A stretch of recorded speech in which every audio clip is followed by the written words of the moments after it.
tratamos, procuramos que sean muy interesantes. Y para eso traemos a personas interesantes. Y hoy tenemos a nosotros Diego Corral, que lo podréis ver, una persona joven, tiene una formación en filología clásica, graduado en estudios hebreos y arameos, enseña en hebreo y arameo en el Departamento de Lengua Española y está para leer su tesis doctoral. Una, y hoy, pues él nos va a tratar por algo muy interesante que es la invención de la escritura de nuestra escritura. Y creo que esto merece la pena comentarlo. Es curioso, la escritura, que para mí es un hito fundamental en la historia, realmente se ha inventado en varios sitios de forma independiente, que es como la agricultura. Uno piensa que surge en un sitio y de ahí se traslada al resto del mundo, y no es así. La escritura se ha inventado al menos en 4 sitios distintos. Y nosotros vamos a estudiar esa rama de la que desciende nuestra forma de escribir, para ir asentándonos, para ir sentándonos. Creo que eso es algo importante. Después yo creo que sí podemos hablar, antes de hablar de la escritura, yo creo que con carácter general, dime si estoy equivocado, primero se inventan los números, a escribir los números. Claro, en efecto. Además hay un periodo anterior de la escritura, que son todas estas formas de preescritura, que en los primeros testimonios cuesta mucho llegar a discernir qué es escritura, qué son notaciones de guarismos, ¿no? Las primeras formas de los guarismos, o que son representaciones de corte más pictográfico. Entonces, el comienzo de la escritura tampoco es algo que surja de la nada, sino que también cuando nosotros empezamos a clasificar cuestiones como ya escritura propiamente, ya lo que tenemos es un proceso anterior muy largo que muchas veces Sí, apenas sí. conocemos, pero precisamente son los números Claro, quizás los los primeros que nos primeros, la ayuda. contabilidad, de alguna Sí, en forma es efecto. lo primero de que las personas utilizaban representaciones pictográficas, y eso serían los antecedentes, ¿no?, de la escritura. Pero por hablar de nuestra escritura, hay algo curioso. Nuestra escritura realmente se producen la invención de escritura en 2 sitios distintos, digo, para llegar a nosotros, que es en Egipto y en Mesopotamia. Uno pensaría que Egipto y Mesopotamia, que están relativamente cerca y de forma próxima en el tiempo, surgen 2 escrituras diferentes. Cuéntanos un poco de esto. ¿No? En efecto, hay que decir que no siempre se ha pensado que tengan orígenes distintos. Durante mucho tiempo, sobre todo en los años 60, 70, había un tipo de hipótesis que eran las que se han llamado difusionistas, ¿no? Que básicamente lo que venían a sostener es que la escritura, como es un hecho miraculoso, único dentro de la historia de la humanidad, solo se podía haber inventado una vez.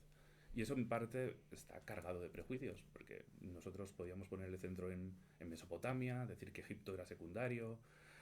Para llegar a China ya teníamos más problemas, pero con la escritura maya era imposible. Entonces la conclusión que llegaron algunos especialistas era que los mayas no tenían escritura, porque no podían encajarlo con ese paradigma. Últimamente las cosas han cambiado, incluso cronológicamente han cambiado. En Egipto, que siempre se pensó que la escritura aparecía un poco más tarde que en Mesopotamia, los testimonios que se han ido hallando a partir de los años 90, los de la tumba UJ de Abidos, que son muy conocidos, que son estas etiquetas de hueso, nos están hablando de que podía anteceder incluso a la aparición, o al menos como tenemos documentado, en Mesopotamia.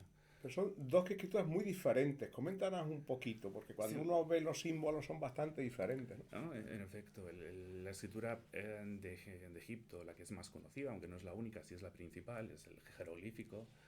Y en Mesopotamia los primeros testimonios de escritura que tenemos es lo que después se va a constituir, ¿no?, el cuneiforme. Gráficamente son muy distintos. Y eso es un modo que tenemos de clasificar es un modo que tenemos de clasificar las escrituras, ¿no? Podemos hacer una clasificación, si quieres, superficial, en cómo se hacen los trazos, cómo se hacen los signos.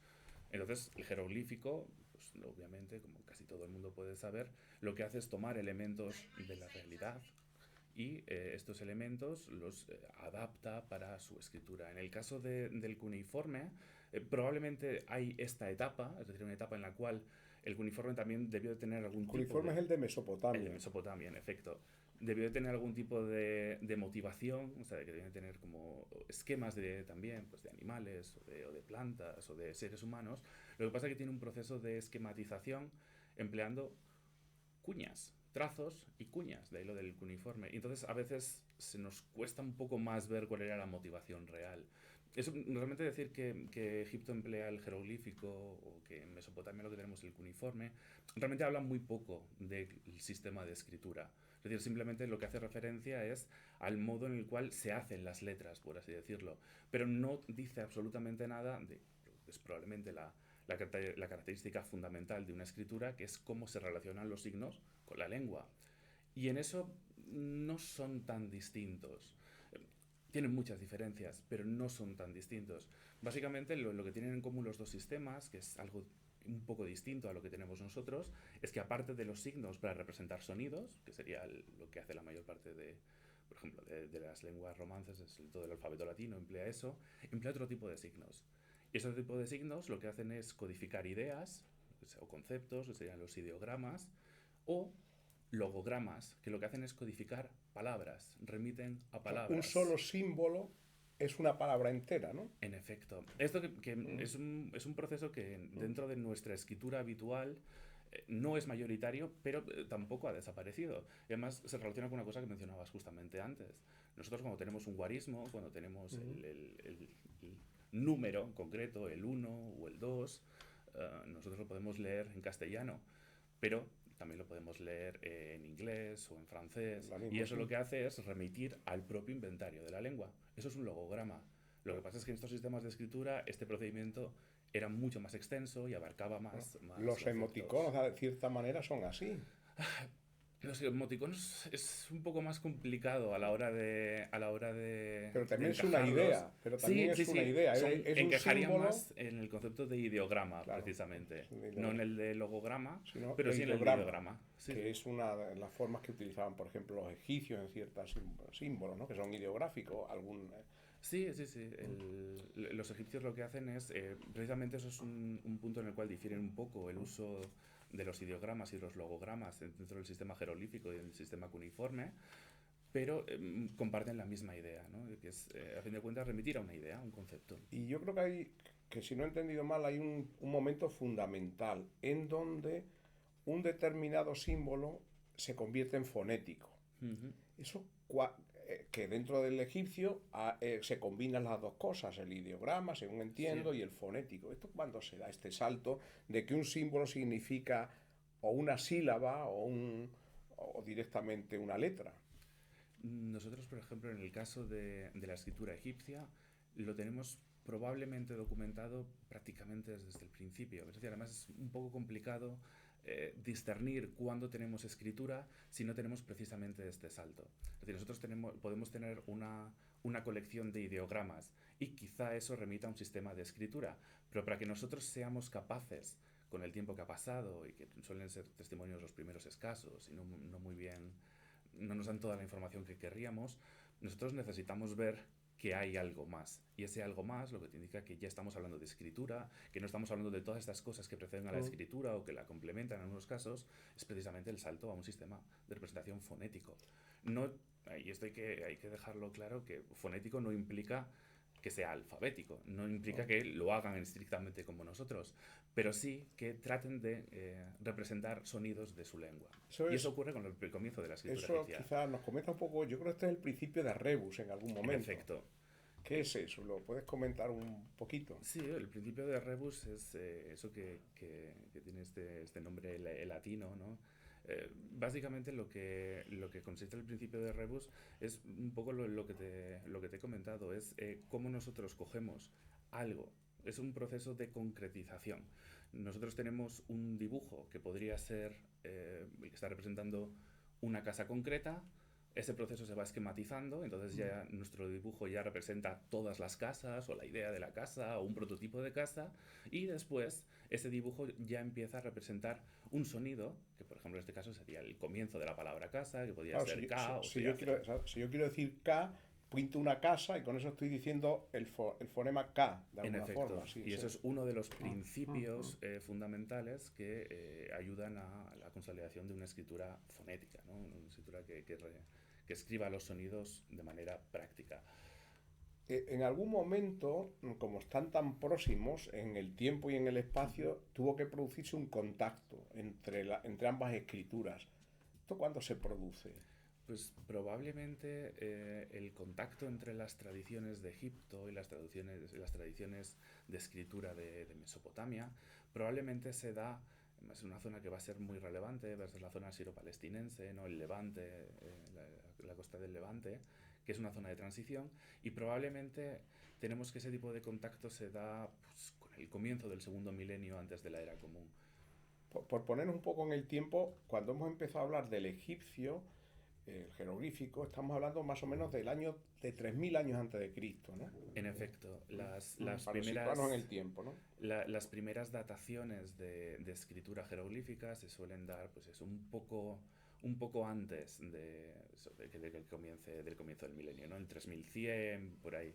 Y además tienen un proceso de estandarización relativamente rápido. Es decir, desde que nosotros empezamos a ver las primeras muestras de egipcio, de escritura jeroglífica egipcia, pasan, si quieres, dos dinastías, un proceso muy, muy, muy breve, hasta que se acaba configurando prácticamente el sistema que va a estar vigente durante todo el jeroglífico clásico. Obviamente va a haber muchos cambios, va a haber innovaciones, pero el núcleo de los signos, cómo van aumentando, cómo se van dibujando, más o menos es el mismo prácticamente desde el comienzo de la escritura. Claro, pero según entiendo, egipcio, entre jeroglíficos había miles, ¿no? Había miles de símbolos jeroglíficos y fonéticos, claro, mucho más reducidos. En efecto. De alguna forma van desapareciendo los términos simbólicos, iconográficos, Hmm. y acaban quedando los fonéticos, lo que son, entiendo que es así, ¿no? Yo visité hace ya años un sitio que es Ugarit, Uh-huh. y me enseñaron un alfabeto, me dijeron, este es el primer alfabeto, o sea, la primera vez que se construye, había un número finito, reducido, que eran, yo lo relacionaba casi con las letras de alguna Uh-huh. forma. ¿Qué es esto? O sea, Hacías muy bien en relacionarlo con las letras porque, en efecto, el alfabeto de Ugarit, o concretamente, más específicamente un abjad, más que un alfabeto, un abjad es simplemente un alfabeto que no escribe las vocales. Eh, es probablemente el primer alfabeto, el primer abjad que nosotros llegamos a documentar. Y antecede, por ejemplo, al fenicio, que es el que habitualmente suele tener esta fama. Y es un producto cultural fascinante, básicamente porque lo que tenemos es que la tradición del alfabeto, en principio, es más deudora dentro de esta zona siro-palestinense, de esta zona de Levante, es más deudora del jeroglífico. Es decir, lo que tenemos es que el sistema del alfabeto, el sistema que va a conducir al alfabeto que procede del jeroglífico, en un momento dado se adapta para probablemente tener cierta homogeneidad cultural con el sistema del cuneiforme. Es básicamente coger la estructura del alfabeto, pero rellenarlo con el cuneiforme. Y eso es una escritura bastante interesante, es fascinante. y aquí se produce otro fenómeno que te he oído a ti comentar, lo que se llaman las escrituras lineales. ¿A qué llamamos escrituras lineales? Pues la escritura lineal es un término que O hace... alfabéticas lineales. Sí, lineal es un término que hace referencia, lo mismo que jeroglífico o cuneiforme, hace simplemente referencia a la forma de la letra.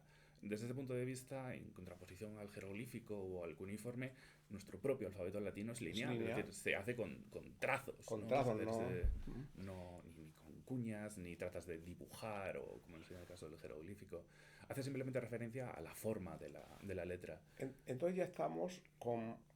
ha evolucionado el egipcio, está el de Mesopotamia, el cuneiforme, y en algún momento se pone, no sé si se produce la confluencia o cómo surge el fenicio, que creo que es el antecedente Es a un, remoto nuestro. Pues el fenicio, tomado desde esta perspectiva, tomando como parámetros también la escritura egipcia o la escritura cuneiforme de Mesopotamia, bueno, de Mesopotamia también y de muchos otros sitios a los cuales el cuneiforme llegó, que no está mal recordarlo. El fenicio es es un hallazgo relativamente, comparativamente reciente. Es decir, el fenicio, las primeras inscripciones estrictamente fenicias, que podemos asegurar que son fenicias, prácticamente solo las empezamos a encontrar a comienzos del primer milenio antes de la era común, finalísimos del segundo milenio. El fenicio tiene algunos antepasados, y tiene sobre todo un antepasado que es probablemente uno de los pasos nucleares dentro de la historia de la evolución de la escritura, que sería el que se suele llamar el protosinaítico. El protosinaítico es la primera adaptación más o menos sistemática del jeroglífico egipcio a una lengua semítica.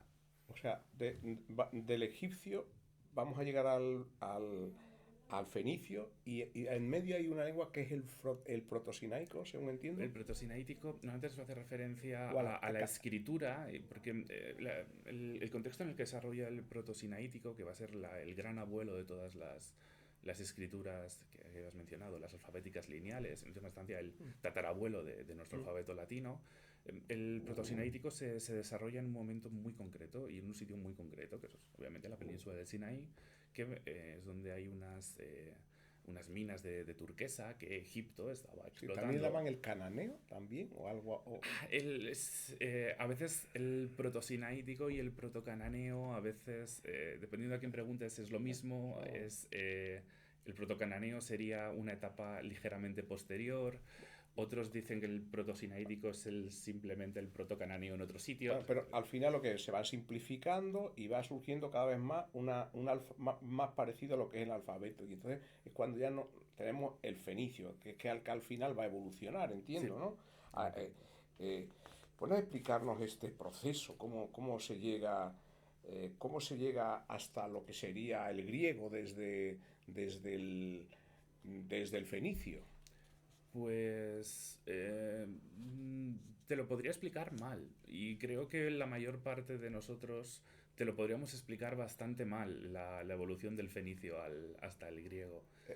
Creo que tengo aquí unas notas que he ido tomando. Quizá es más interesante explicar desde el egipcio, que tenemos una imagen, los que lo Ujú. puedan ver en YouTube, pues hay una imagen que creo que me enviaste, que creo que explica cómo se pasa desde la escritura jeroglífica, Ujú. cómo evoluciona la escritura jeroglífica.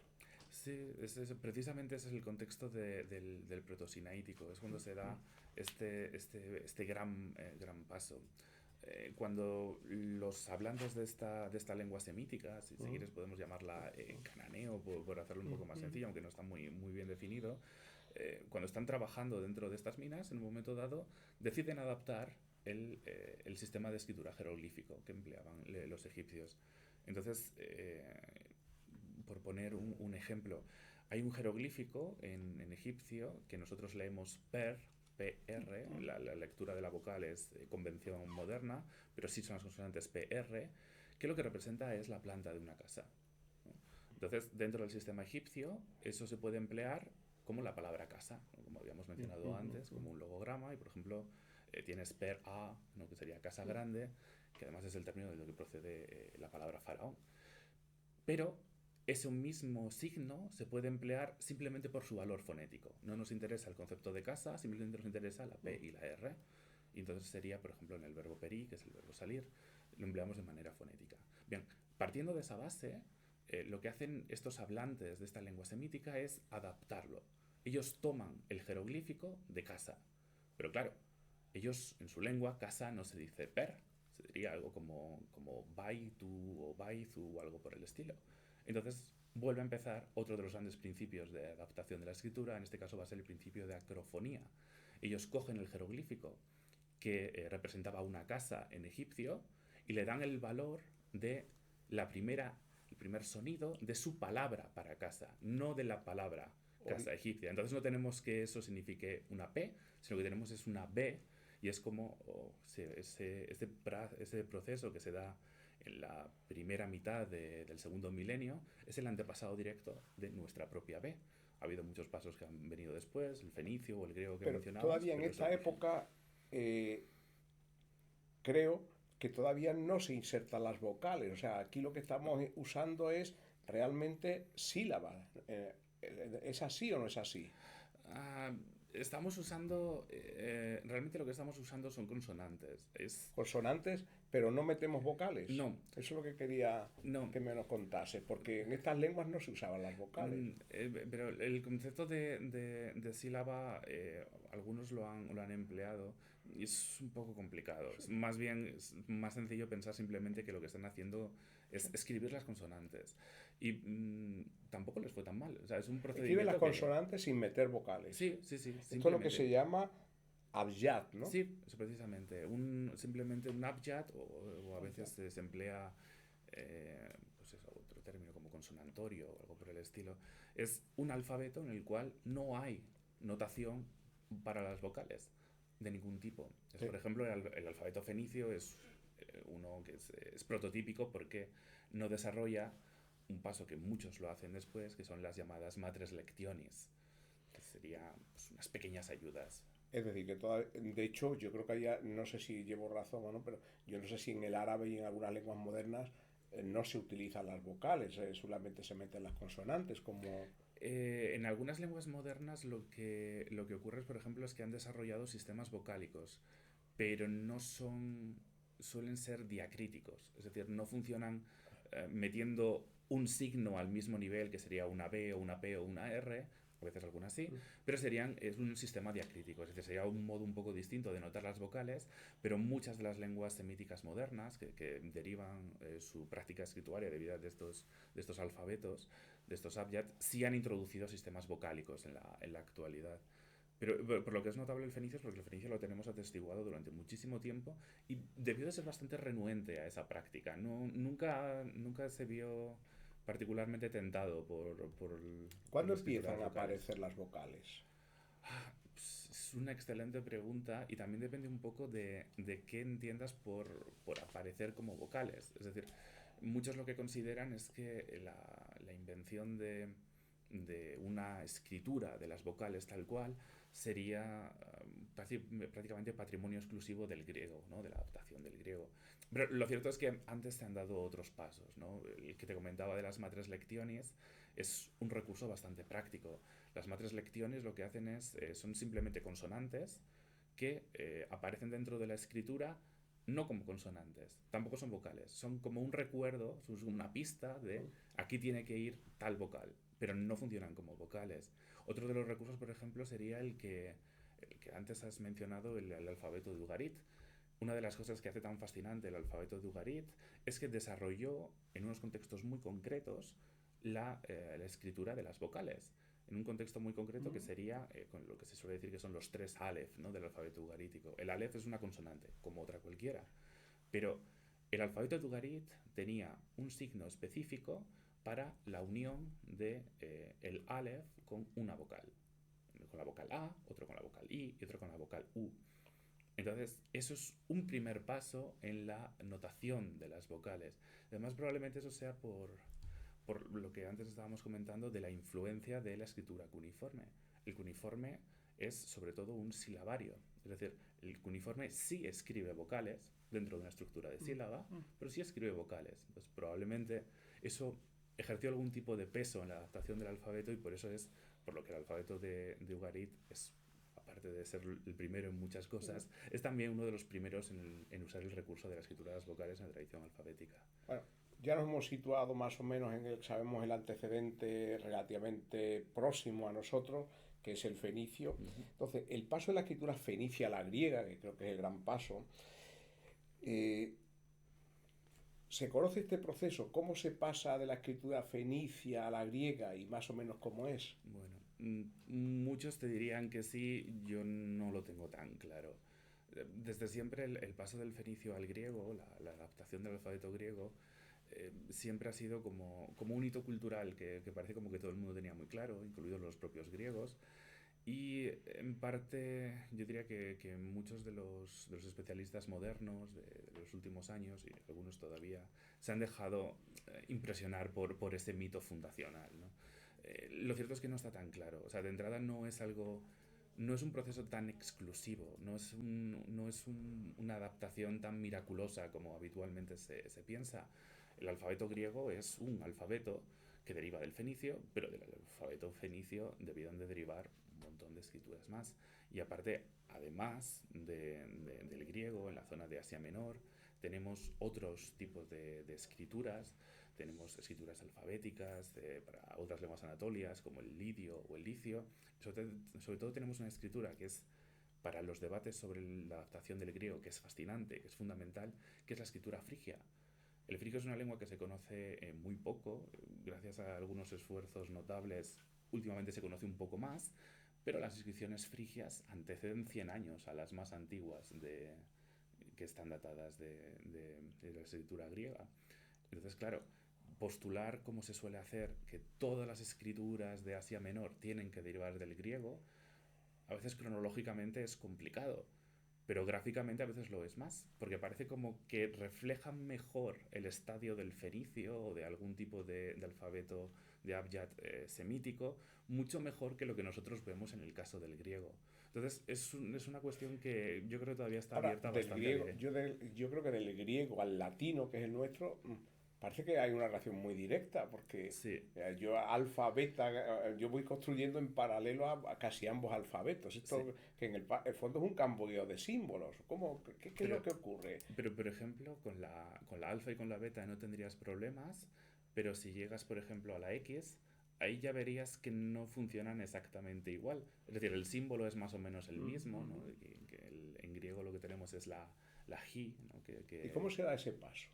Pues probablemente lo primero que hay que señalar es que nosotros cuando hablamos de la escritura griega, realmente lo que estamos hablando es de al menos 4 grupos de escrituras griegas. Hay 4 grupos de alfabetos griegos, además que de una manera como muy, muy divertida se suelen nombrar por colores, porque Kirchhoff a finales del siglo XIX hizo un mapa en el que cada uno tenía un color, y entonces hoy se sigue hablando de alfabetos azules o verdes. Entonces, la escritura griega que todos aprendemos es una escritura muy Lógico. concreta, pero no es esa la que llega a la península itálica. La escritura que llega a la península itálica sería uno de estos alfabetos que se llaman rojos, y probablemente la escritura que llega es la de Eubea, que no es la escritura jónica que nosotros solemos aprender. De ahí deriva que haya sonidos o que no coincidan las dos grafías. En el caso del alfa o de la beta O no hay sea ningún que problema. digamos que nuestro alfabeto no viene del griego que conocemos todos, que nos enseñan, bueno, No. conocemos más o menos, digo, el Sí, alfabeto. sí, sí. No, no, deriva de otro anterior. Entonces, Deriva según coetáneo también. coetáneo. Y del griego hay otro muy divertido para mí, que es, hay otro que es el lineal B, ¿no? El Ujú. lineal B es de los protogriegos, ¿no? Según entiendo. El lineal B es, Eh, y- pues, no, me refiero al lineal B, que me parece especialmente interesante porque es, que yo sepa, es la última lengua que, que se consigue traducir sin tener ninguna referencia previa. El lineal B, un señor, creo que es Ventis o algo ujú. así, a partir de hacer un análisis estadístico, consigue traducir una lengua que no tenía, como en el caso del egipcio, que no existía una piedra roseta, sino que simplemente haciendo un estudio similar al que se hace, por ejemplo, para decodificar una transmisión de un mensaje. Cuando encriptamos un mensaje, se emplean técnicas para descifrar ese mensaje. Pues este señor hace algo parecido para, para traducir del lineal B a un idioma moderno, Ujú. y ahí se basa precisamente en que el idioma subyacente, aunque los símbolos son diferentes, es un protogriego, si no entiendo. Sería una de las primeras Mm, testiguaciones sí, de la lengua griega, en efecto. según Y además, entiendo. no es como un proceso de codificación, es un Un proceso de proceso de codificación, porque codificación, sí. además Dries Sí, había trabajado de eso, había sí, sí, sido. sí, sí. Entonces aplicó muy bien lo que había aprendido. Y yo creo que ya vamos a dar un último paso. Bueno, al final nuestro idioma, perdón, nuestro sistema alfabético es una evolución natural de mejora o no es mejora, simplemente, es decir, es la lengua, el alfabeto más evolucionado, o cabe pensar que hay formas más evolucionadas de escribir. Normalmente cuando muchos, incluso especialistas, no iban a dudar a responderte que sí. O sea, que prácticamente el alfabeto, ya el griego y después el latino, son el máximo escalafón al cual una escritura puede aspirar, ¿no? Y no sé, evidentemente es falso. Es decir, no existen los procesos históricos, ni son lineales, ni son teleológicos, no están dirigidos, no tienen que llegar hacia ningún lado. Pero volvemos a los griegos, incluso más que los griegos, incluso a los helenistas, ¿no? Que han concedido igual demasiada importancia a lo que no dejan de ser mitos. Los griegos tenían la opinión de que su sistema de escritura era el mejor del mundo.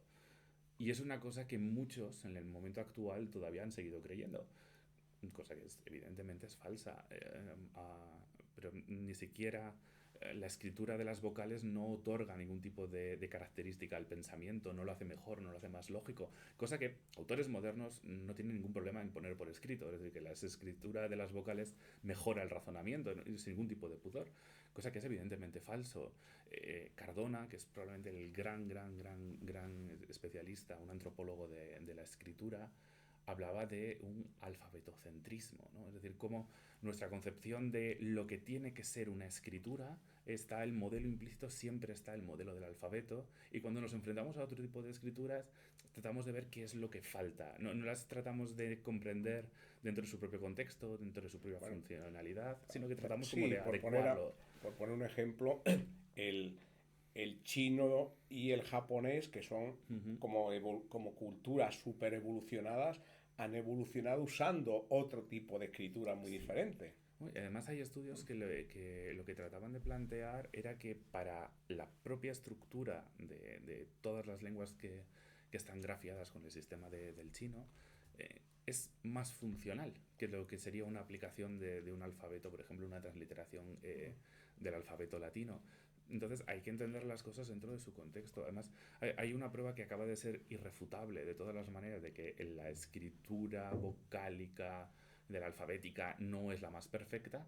Es cuando tenemos evoluciones, tenemos pasos que de algún modo contravienen la idea de esta evolución natural. Es decir, que si nosotros hacemos una escala de un sistema ideográfico que tiene que evolucionar a un logográfico, a un silabario, a un abjad, a un alfabeto con las vocales, pues lo que tenemos es que se han dado pasos a la inversa. O sea, por ejemplo, y además tenemos ejemplos cercanos.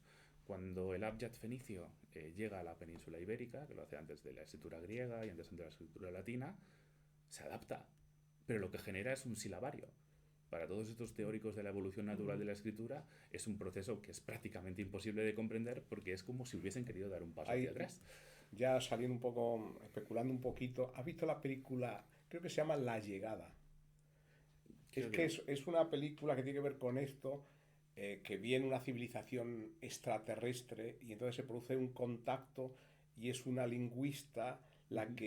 la que entra, el problema que se plantea es cómo comunicarse y entonces hay como un planteamiento de cómo sería un sistema de lengua absolutamente diferente, sin ninguna conexión. Ujú. No la has visto, ¿no? No, Por lo menos. no lo he visto, Es pero curiosa porque plantea ese tema de forma muy especulativa y además es, lo plantea con cierto rigor. me, Es curiosa. me lo llevo como recomendación. Bueno, pues nada, casi para acabar, tú que das clase, ¿y cómo encaja el arameo en todo esto? Porque a mí una cosa que me ha llamado la atención es que cuando visité, una de las veces he visitado Siria, cerca de Damasco, me encontré que yo creía que el arameo era un idioma en el que estaba escrita parte del Antiguo Testamento y resulta que llego y me dicen, no, que lo que están hablando estas personas es arameo. Entonces, que el arameo cómo encaja en todo esto, ya que tú eres profesor de ello. Dentro de la historia de la Sí, escritura, pues el arameo tiene un papel fundamental, fundante, absoluto, porque probablemente la escritura aramea es la primera que se adapta desde el fenicio. o sea que el arameo no tiene ninguna conexión con el griego, tiene una conexión con el fenicio. Sí, sí, la escritura que emplea el arameo es probablemente la primera adaptación que existe del alfabeto fenicio. Pues los primeros momentos son prácticamente sistemas que cuestan mucho distinguirlo, pero la línea del fenicio, que después se va a adaptar por el griego, prácticamente hoy en día está muerta. Pero la línea que adapta, digo prácticamente porque solo lo emplean los samaritanos, la escritura que adaptan para el arameo va a ser, por ejemplo, el origen de la escritura cuadrática hebrea, Pero también otra forma, otra evolución de la escritura aramea, que es se emplean, por ejemplo, en la zona de Petra, la zona de los nabateos, probablemente ese es el origen también del alifato, de la escritura árabe. Es decir, la escritura, la adaptación Es del otra arameo rama, es... o sea, es Sí, como es como un árbol en y esta es efecto, otra rama, ¿no? Según entiendo yo. en efecto. Bueno, pues vamos a acabar simplemente recordando, no, porque a lo mejor probablemente hay oyentes que no lo sepan, pues ahora mismo tú estás participando, eres de los organizadores de una interesante exposición que hay aquí en Salamanca, en en la biblioteca histórica. Cuéntanos un polín, yo ya he estado, ya me lo sé, pero para que el que no la haya visto, animar a que vaya y decir qué es lo que tiene que hacer, porque si se inscribe vas a tener la suerte que se la vas a poder enseñar tú. Pues, como has dicho, lo que tenemos es una exposición que hemos organizado junto con Susana González, era profesora de latín en la Facultad de Filología, y con Óscar Lilao, que es el jefe de Fondo Antiguo y que tiene prácticamente todo el fondo antiguo metido en la cabeza, entonces es muy fácil hacer exposiciones con él. Ya estamos en el 2023, ¿no? Recordado que es el primer programa, pero en 2022 fue un año que fue de celebración para la Sí, sí. egiptología, porque se cumplían al menos dos grandes aniversarios, ¿no? El descubrimiento de la tumba de Tutankamón y, en relación con esto, el desciframiento del jeroglífico por Champollion. Entonces, por recordar y por celebrar, tomamos eso como excusa y con los fondos de la Biblioteca General Histórica, es decir, no tenemos momias, no tenemos inscripciones, no tenemos collares, lo que hemos tratado de hacer, ya dirás si lo hemos conseguido, es ilustrar el modo en el cual Egipto se convierte en una parte de la imaginación, de la fantasía europea, justamente antes del desciframiento. Todo el periodo en el cual el que no hubiese una piedra de Rosetta no impedía que gente muy preparada y gente muy inteligente, se dedicase a especular sobre los jeroglíficos, ¿no? Entonces nosotros lo que hemos hecho ha sido tratar de recorrer estos como unos 1500 años de vacío de la escritura jeroglífica. Hemos tratado de ver hasta qué punto podíamos encontrarlo representado. Entonces no... A mí yo que la he visto me ha gustado mucho y sobre todo me ha gustado mucho tus explicaciones y más o menos lo que tú has dicho cuenta con los fondos que hay en la biblioteca histórica, que son muchos, pues es lo que tú has dicho. Van a ver ahí como es más que nada el pensamiento que se tenía de Egipto desde el siglo IV más o menos Sí. hasta el siglo XVIII y XIX, hasta el Sí, XIX, sí. Bueno, nos más o quedamos menos. justamente antes del Bueno, desciframiento. pues Entonces, muy bien, pues muchas gracias, pues tío. muchas gracias a ti por invitarme y por invitarme a hablar de temas que me gustan tanto. Muy bien.